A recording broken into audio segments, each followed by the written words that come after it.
لا تلمزوا انفسکم، ایک دوسرے کو تانے نہ دو، ولا تنابزوا بالالقاب، برے نام سے نہ پکارو۔ آپ نے فرمایا بیوی کو لقمہ کھلانا صدقے کا ثواب ہے، روز مفت کا ثواب لو، 2-3 لقمے بیگم کو کھلا دو، بیگم خامند کو کھلا دے، صدقے کا ثواب۔ تلاش کرنا سیکھو، ایک ابھر پڑے تو دوسرا چپ ہو جائے، دوسرا ابھرے تو پہلا چپ ہو جائے، یہ طلاقیں ختم ہو جائیں گی، یہ لڑائیاں ختم ہو جائیں گی۔ زبان کو سینا سیکھو، چپ کرنا سیکھو، بیٹیوں کو سکھاؤ۔ ہمارا سسرالی معاشرہ، چاہے آپ لوگ انڈیا پاکستان سے یہاں بھی آ گئے ہیں، سسرالی معاشرہ ہندوانہ ہے، اس میں اسلامی تہذیب کوئی نہیں ہے۔ میرے نبی کا فرمان ہے، یہ جو میرے صحابہ ہیں مدینے والے، یہ بہت عالی شان لوگ ہیں۔ کس بات پہ؟ جہاد، روزہ، حج، زکوٰۃ نہیں۔ کہ جب یہ کسی کی بیٹی کو لے کر آتے ہیں نا بہو بنا کے، تو اس بچی کو سسرال میں پتہ نہیں لگنے دیتے کہ ماں باپ کے گھر ہے یا سسرال کے گھر ہے۔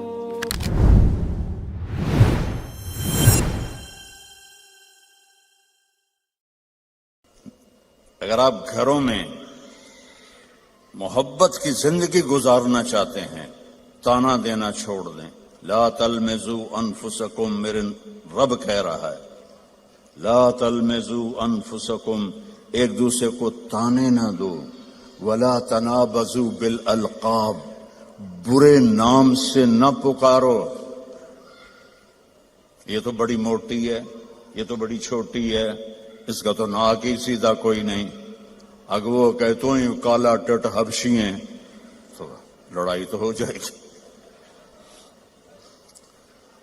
میرے نبی نے ہمیں زندگی اس طرح سکھائی۔ حضرت عائشہ رضی اللہ عنہا چھوٹی تھی، آپ ان کے لیے آٹا گوندتے تھے۔ کیا تو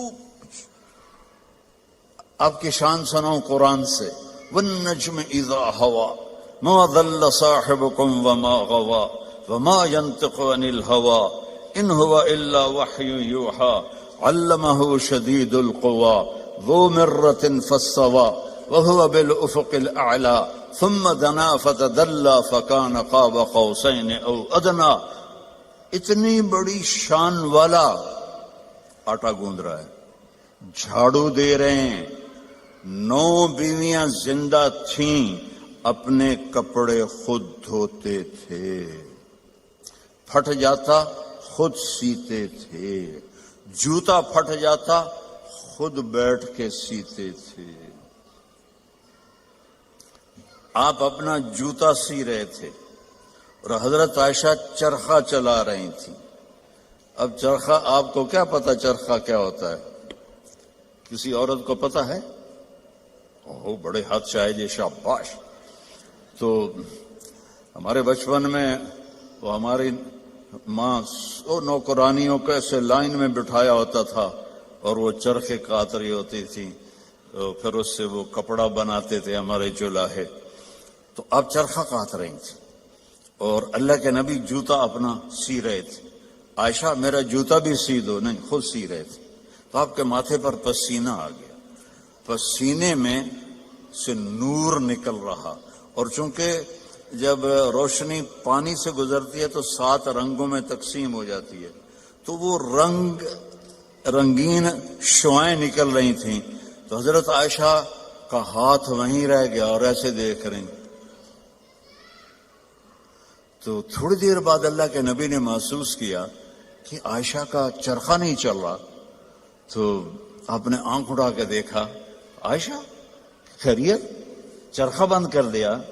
تو انہوں نے فی البدی شعر پڑھا، وَإِذَا نَظَرْتَ إِلَىٰ أَسِرَّةِ وَجْهِهِ حَلِلَتْ كَمَا تَحِلُّ الْبَدْرُ الْجَلِيُّ۔ میں جب آپ کے ماتھا انور کو میں نے دیکھا تو مجھے لگا جیسے 14ویں کے چاند سے روشنی نکل رہی ہے۔ تو آپ نے کہا عائشہ تو نے مجھے خوش کر دیا۔ تو آپ اپنا سامنے بیٹھ کے جوتا گانٹ رہے ہیں، حضرت عائشہ سے نہیں فرما رہے کہ اس کو ٹھیک کر دو۔ محبت کے طور پر ان کو لقمے کھلا رہے ہیں. آپ نے فرمایا بیوی کو لقمہ کھلانا صدقے کا ثواب ہے. روز مفت کا ثواب لو، 2-3 لقمے بیگم کو کھلا دو، بیگم خامند کو کھلا دے، صدقے کا ثواب. یہ میرے نبی نے ہمیں گھر کی زندگی سکھائی ہے، یہ گھر کی زندگی ہے.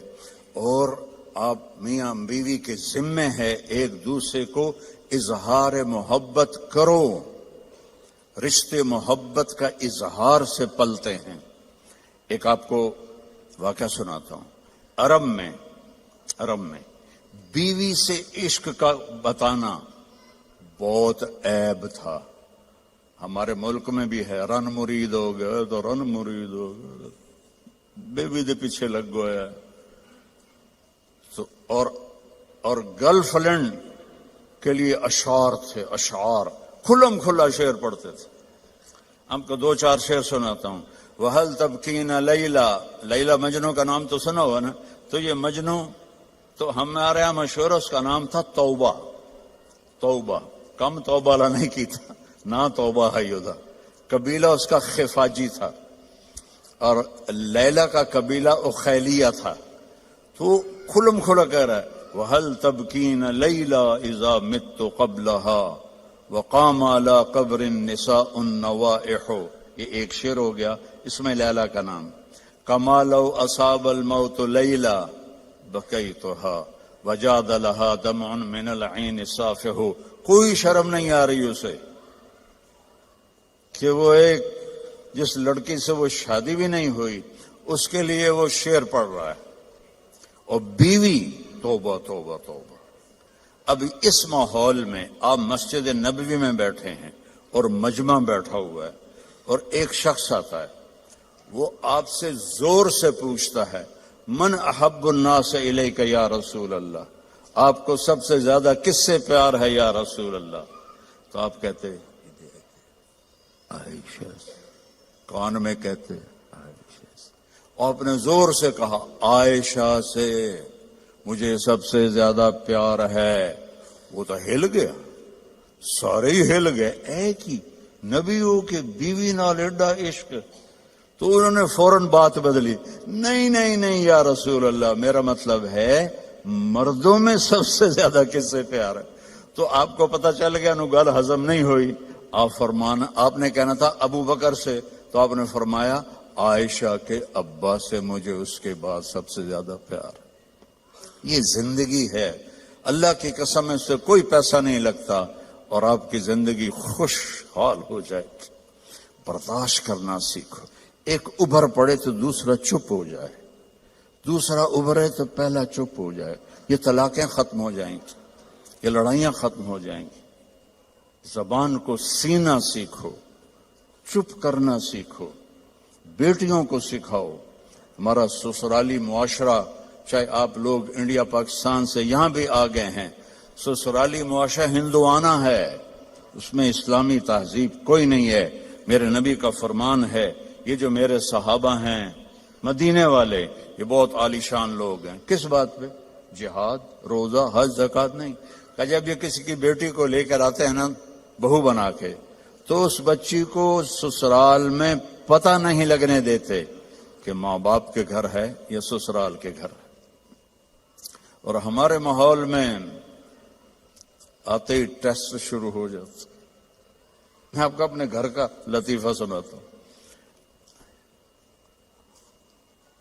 شروع سے نوکر چاکروں میں آنکھ کھلی، اللہ نے رزق دیا. ماں باپ کی تو فعل، اللہ نے ایک اچھے گھرانے میں پیدا کیا، بڑے خاندان میں، رزق کی فراوانی. اور ہمارے والد میری ماں کو چولہے پہ نہیں بیٹھنے دیتے تھے، نوکرانیاں کریں نوکر کریں. ٹھیک ہے، میری شادی ہو گئی.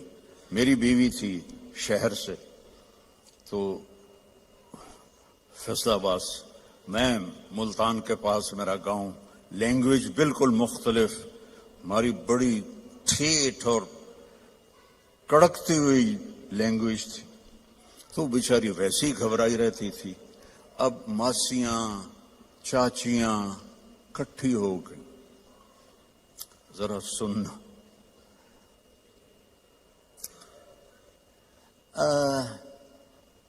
تیری ماں تا چولہے تے سڑدی پئی ہوندی ہے کہ بیگم تیری ٹھک کے بیٹھی ہوندی ہے. مجھے اتنی ہنسی آئی. میں کہا میری ماں چولہے تے کداں سڑی ہے؟ میں بھی تھائیں پیدا ہوا. میری ماں تا چولہے تے بندھی نہیں. میری ماں کو روٹی پکانے بھی پوری نہیں آتی تھی، سالن بنانا بھی پورا نہیں آتا تھا کہ میرے ابا جی ان کو کام نہیں کرنے دیتے تھے. نوکرانیاں تھی، نوکر تھے. اب وہ کہہ رہی تیری ماں تا چولہے تے سڑدی پئی ہوندی ہے. اور میری پنجابی سمجھ رہے ہو؟ کوئی گجراتی تو نہیں بیٹھے ہوئے کہ جن کو کیم شو والے؟ اچھا اردو ترجمہ کروں گا پھر. تیری ماں تا چولہے تے سڑدی پئی ہوندی ہے تے تیری بیوی ٹھک تے پلنگ تے بیٹھی ہوندی ہے. میں ہنس پڑا. میں کہ میں نے دسو تو صحیح کداں میری ماں چولہے تے سڑی ہے؟ میری مستورات بزرگ کہہ رہی ہیں تمہاری ماں تو چولہے پہ جل رہی ہوتی ہے، سالن بنا رہی ہوتی ہے، اور تیری بیوی مزے سے بیڈ پر بیٹھی ہوتی ہے تو تجھے خیال ہی نہیں آتا. تو میں نے کہا کب میری ماں چولہے پہ جا کے سڑتی جلتی ہے؟